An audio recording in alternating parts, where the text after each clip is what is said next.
কারিমুল্লাহ wise বলছিলেন আমির মাবিয়া তার দলবল দিয়া একটা বর্ষার অগ্রভাগে একজিল কোরআন শরীফ গাইতা আমরা কোরআনের ফাইসালা মানি।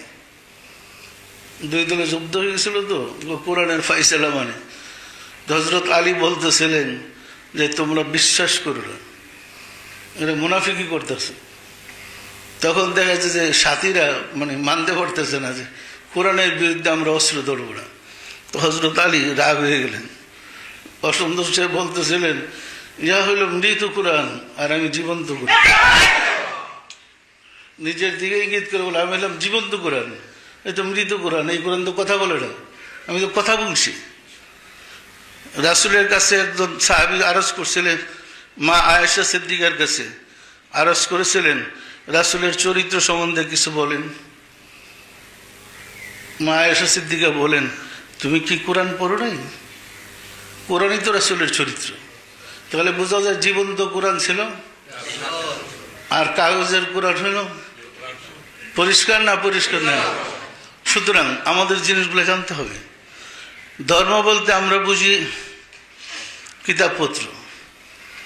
আমরা এতদিন গোলামের পরে যেটা বুঝলাম ধর্ম বলতে মহামানবকে বোঝায়। ধর্ম বলতে আদম, কারণ আদমের থেকে এটা শুরু হয়েছে। ধর্ম বলতে যুগে যুগে যে নবী আসছিলেন। ধর্ম বলতে আল্লাহর প্রেরিত মহামানবকে বোঝায়, উনি তো জীবন্ত ধর্ম। এরপর ওনারা যা বলে যান এইগুলা কাগজে লেখলে কিতাব হয়, কিন্তু ওনারা কিতাব পড়ে তো ধর্ম শিখে নেই। ওনারা সাধনা করে আল্লাহকে পেয়ে আল্লাহর ধর্ম নিজে ধারণ করে সেটা মানুষের কাছে পৌঁছায় যাওয়ার জন্য আসছেন। পরিষ্কার না পরিষ্কার না?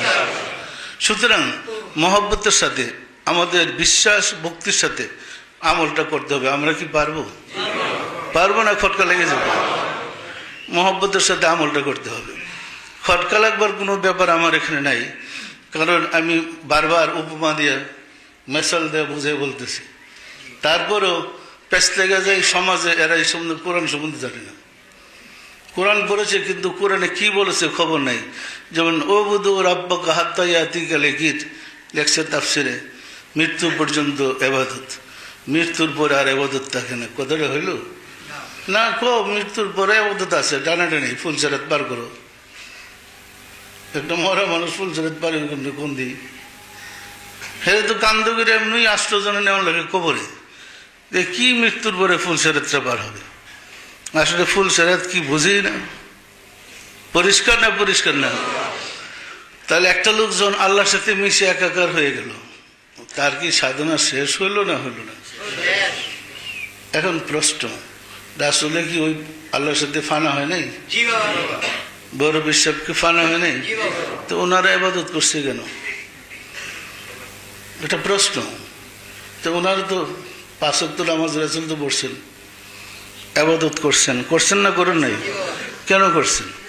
আপনারা দেখতে পান স্কুলে যখন শিক্ষকতা শুরু হয় তো যারা শিক্ষকতা করতে আসেন সে MA পাশ করে হাই স্কুলের মাস্টার হয়ে আসছে। দেখা যায় ক্লাসে বসে ওই ক্লাসের বইটা পড়তেছে, আমরা দেখতেছি ওই স্যারের বই পড়তেছে। এই পড়া কিন্তু স্যারের জন্য না, তিনি অনেক আগে পড়া পাশ করেই স্যার হয়েছেন। এই পড়া হয়েছে ছাত্রকে শিক্ষা দেওয়ার জন্য। পরিষ্কার না পরিষ্কার না? তাহলে যারা ফানাফিল্লা হাসিল করেছে ওনারা যে নামাজ রোজা হজ জাকাত যা বলেন ইবাদত বন্দেগী, এটা ছাত্রদের শিক্ষার জন্য, তার জন্য না, ছাত্রদের জন্য। কারণ এরা যদি নামাজ ছেড়ে দেয় তাহলে ছাত্ররা নামাজ পড়বে না। পরিষ্কার না পরিষ্কার না? সুতরাং মহব্বতের সাথে নিয়ম কানুনগুলো আমাদের আমল করতে হবে, পালন করতে হবে।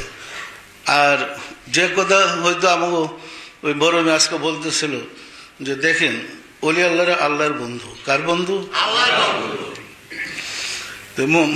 আল্লাহর বন্ধু যদি হয় সে তো আল্লাহর সাথে তার যোগাযোগ থাকে, থাকে না? থাকে না?